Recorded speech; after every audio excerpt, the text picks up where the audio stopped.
भगवान श्री योगी राम सूरत कुमार की जय।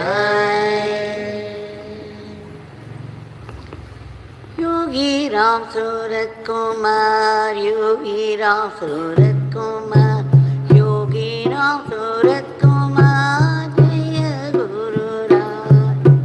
योगी राम सूरत कुमार, योगी राम सूरत कुमार, योगी राम सूरत कुमार, जय गुरु राया। योगी राम सूरत कुमार, योगी राम सूरत कुमार, योगी राम सूरत कुमार, जय गुरु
ராம ராம ராம ராம் ராம ராம ராம ராம் ராம ராம ராம ராம் ராம ராம ராம ராம் ராம ராம ராம ராம் ராம ராம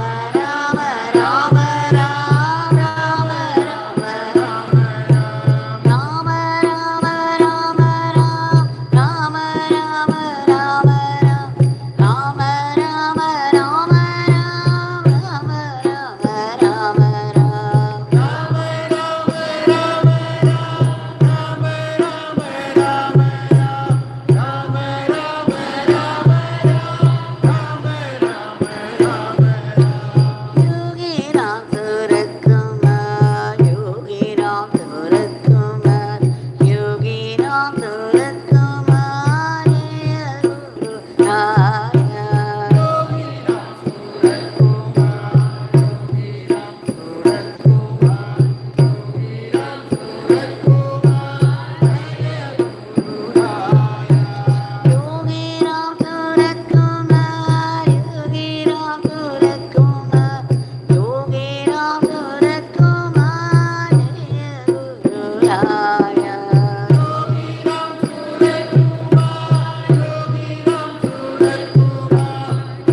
भगवान श्री योगी राम सूरत कुमार की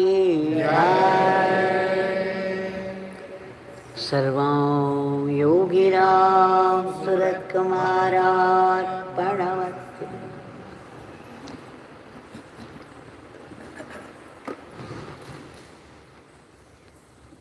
Let us offer our deep, deep gratitude for the special fortune that we are gifted with every day to sing His powerful name in His powerful shrine.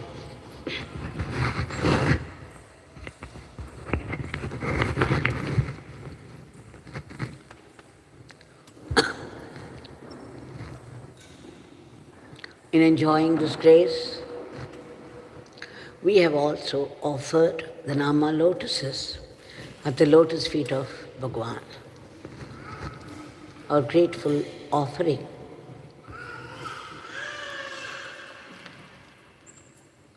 We go through the teachings of great Mahatmas, and we all know what Bhagwan said. He often used to make us read an article in Tattvaloka, the title of which is Simple Living and High Thinking. This high thinking is very important. That's why we include in our daily prayers, please bless us to be sattvic instruments in your hands. Being sattvic means having only lofty thoughts about everything. That is, raising our mind to the lofty levels of consciousness. We may have scholarship, we may be pandits, very well versed in the Upanishads, Bhagavad Gita, Brahma Sutra. They're called Prasthanatrayam. We may be able to give a beautiful, deep exposition of this to a huge assembly and win their praises. Swami Shivananda says, without the practice of what you preach, whatever you preach will not go deep into the hearts of people. It may impress the audience because it may sound bombastic, and it may give a very deep, high impression. And yet, nothing that would teach would stay put in their mind. So what is important is that we practice what we preach. We practice what we learn.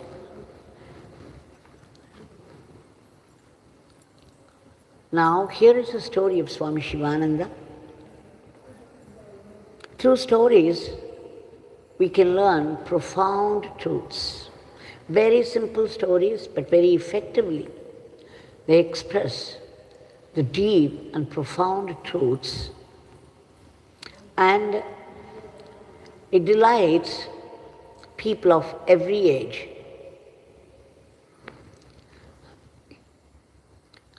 He says there was a Pandit, very well versed in the scriptures, the very high scriptures. And he used to teach people the Prasthanatraya, that is Bhagavad Gita, Upanishads, and Brahma Sutras. He used to clear their doubts also. And of course he knew the Vedas, Patanjali Sutras, and whatnot. He was a good sadhak, yes, because learning these scriptures is not an easy job.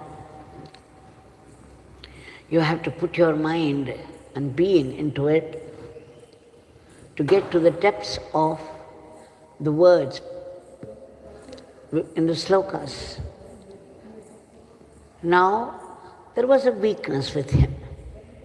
Even very great sadhaks sometimes have some weaknesses. And those weaknesses have to be very carefully cleared out. Otherwise, whatever we practice may not bear fruit to the extent we expect. But these weaknesses are with us even without our knowledge. Until God creates a situation where the weakness is accentuated, and then we come to know through some demonstration. Now, this Pandit had one weakness. He was very fond of a particular snack.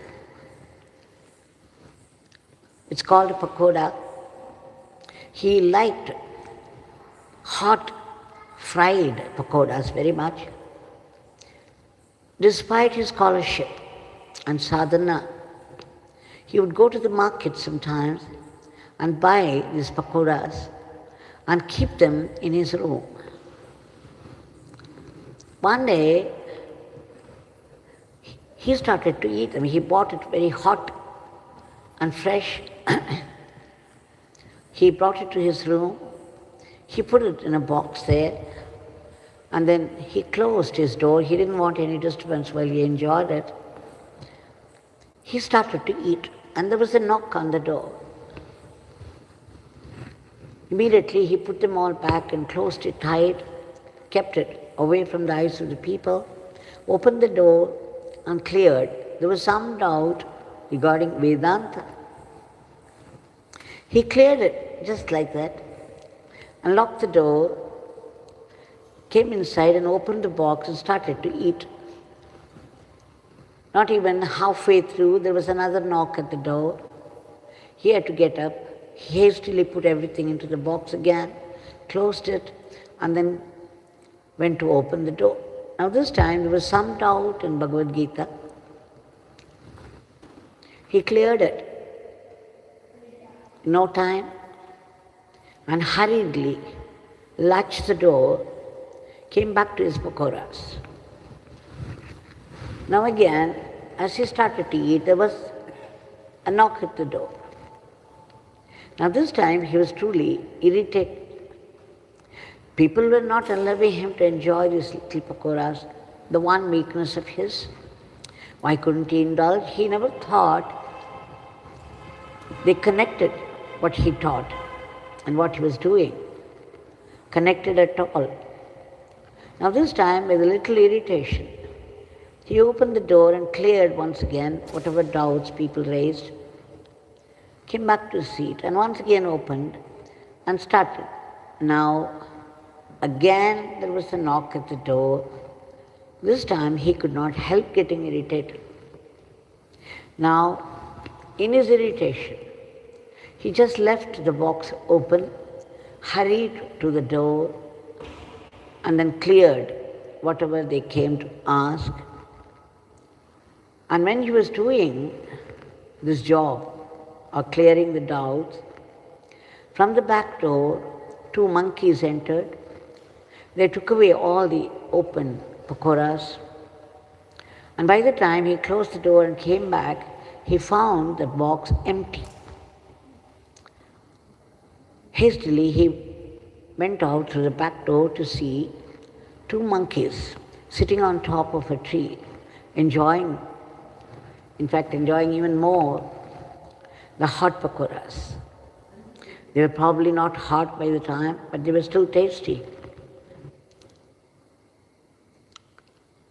And suddenly it flashed. He knew why God played this trick on him. That he understood this did not go with the other side. He was teaching lofty truths from great scriptures on the one hand, And he was also entertaining some weaknesses like this.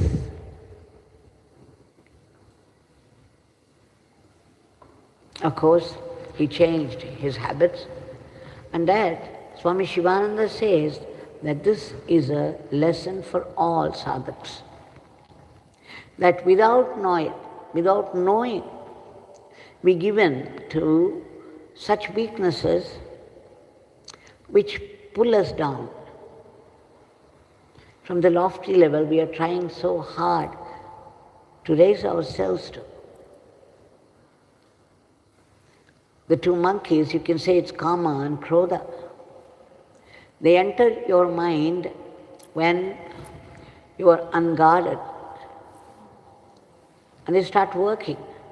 The old vasanas that you have collected over births are safeguarded inside only to connect with the related issues outside. So whenever there is a situation outside in the world which can easily connect with the vasanas inside, then these vasanas find expressions in actions. So this story is a warning to all of us. We keep chanting the name, and we may even do it religiously, vigorously, with a very high aim. And yet we have our own weaknesses too, especially the anger, irritation, finding fault with people, and so many others. So the story tells us that if you are not guarded about these negativities, then in your most weak moment, by the back door, this Kama and Krodha enter, and they connect with the vasanas that you have brought over janmas. And you know what it would result in: pulling down your hard tapas, your hard-earned spiritual power. So we should remember, this story is a warning to all of us who chant his name, Bhagwan's powerful name, for our spiritual progress, for a very comfortable life, relatively comfortable life, comfortable temporal life, as well as spiritual. So we have to be alert. It's not just Kama and Krodha. There are other backdoor thieves waiting to enter us and spoil our high intentions. So beware, the story says, beware of this strange, not strange at all, these old enemies, I should say. They're waiting outside the back door, waiting to enter at the slightest provocation. So those who do the Nama chanting, there are what we call Nama Aparadas. We chant the name with our tongue. The name purifies. The name is like Mani Deepas.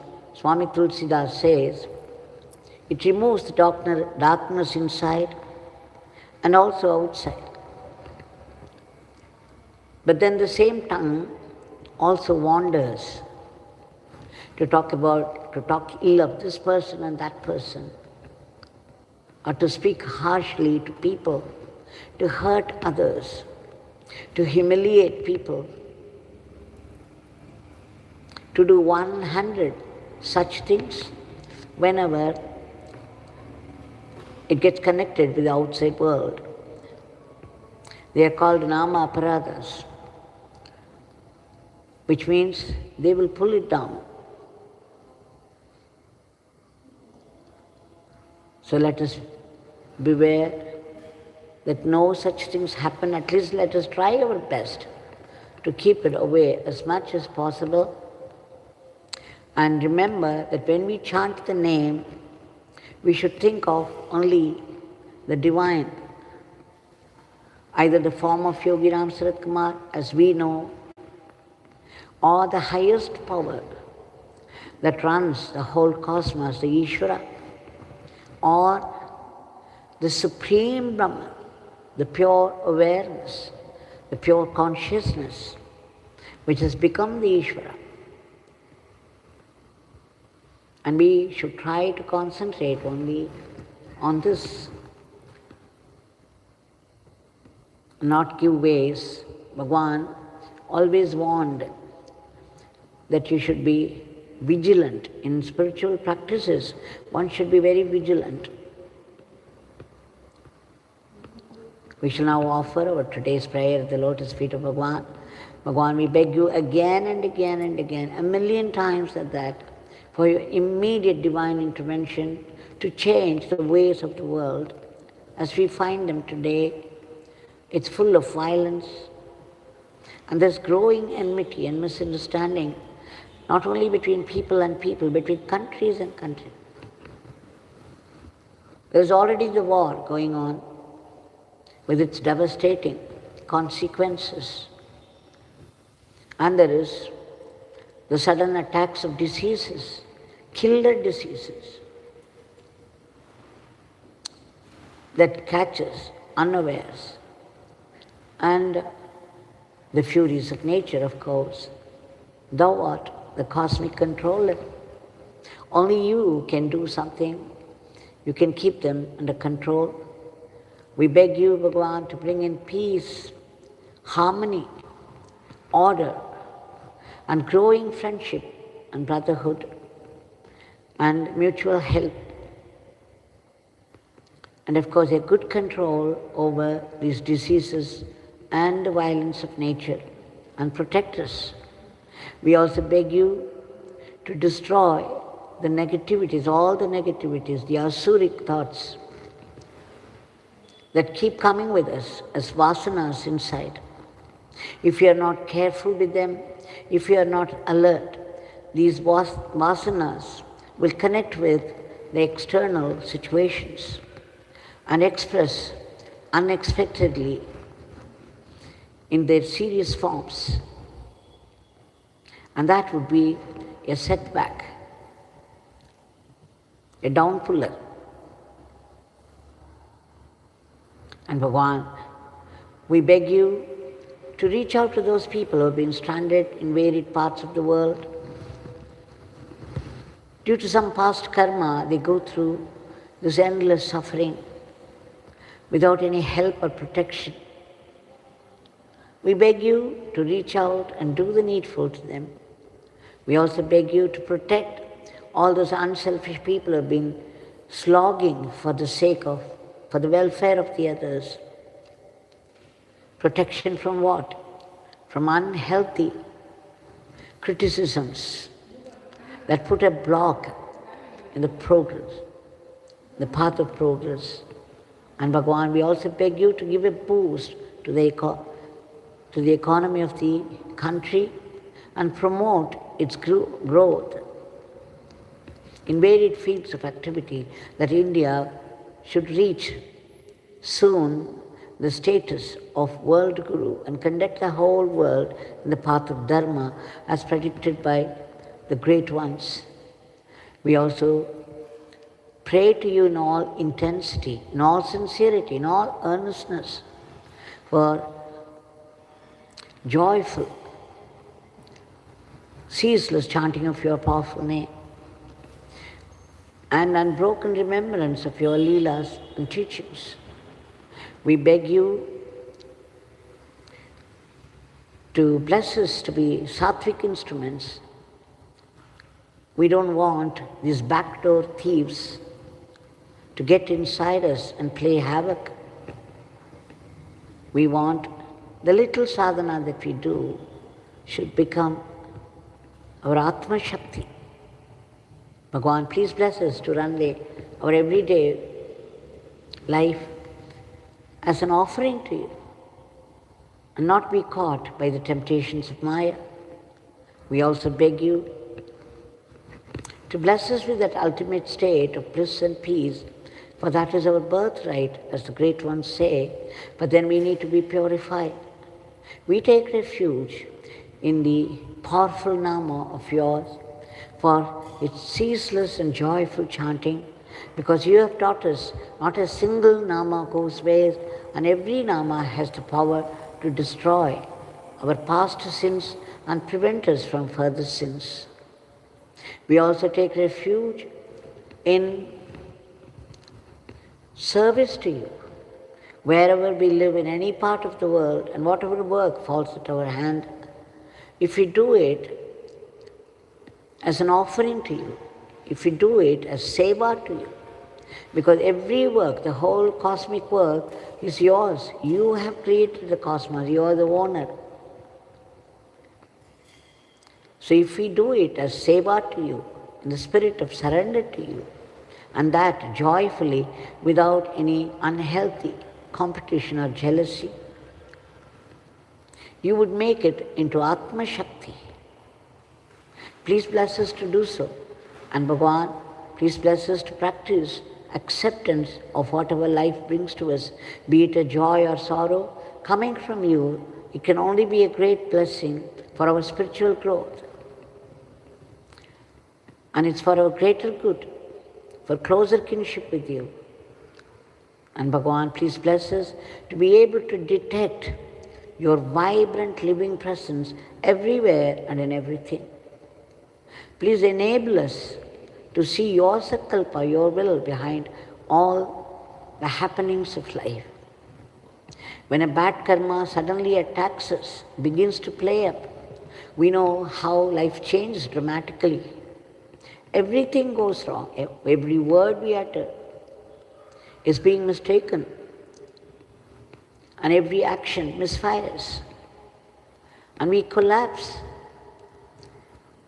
We resent you and your grace, and we put the blame on everyone else for our failures, little realizing that we invited it by our past karmas. Whatever you give to the world, whatever you give to people, whatever you give to the creatures around, surely they will come back to you one day or the other. But you have promised, for those of us who chant your name and do seva, your Father would convert all the adversities into great blessings. Please bless us to be grateful to you, even for the adversities of life. We seek your blessings for all the species of the cosmos, in whatever state of being they are, to be lifted to a higher plane. And Bhagavan, finally, we seek dissolution. Dissolution of what? We have been seeking only solutions to our endless problems of life, and now we seek dissolution of the root cause of it all. The ego, the I and mind that rules all our lives. So we seek liberation from the vicious cycle of births and deaths. We beg you to bless us with that immortal life, that eternal living, and eternal servitude to you, that's eternal, supreme divinity. Jai Yogi Ram Surat Kumar.